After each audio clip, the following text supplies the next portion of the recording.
ხულოს მუნიციპალიტეტის სოფელ წავლენაში მომხდარი ტრაგედიიდან 25 წელი გავიდა. დაღუპულები 6 მაისის პარკში დღეს კიდევ ერთხელ გაიხსენეს.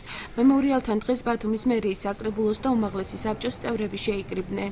სტიქიური უბედურების შედეგად წავლენაში 23 ადამიანი დაიღუპა, მათ შორის ერთ-ერთი 3 წლის ბავშვი იყო. სტიქის შედეგად დაღუპულებს პატივი დღეს სოფელ წავლენაშიც მიაგეს და მათ უხტავსაყოფად მცენარეები დარგეს.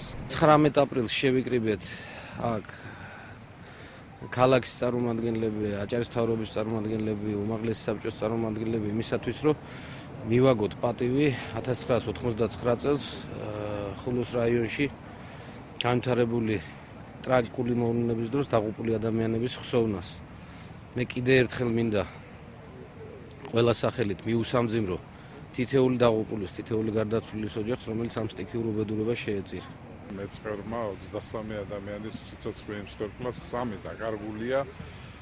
არ უნახავთ ყველაზე ახალგაზრდა ბავშვი იყო 3 წლის.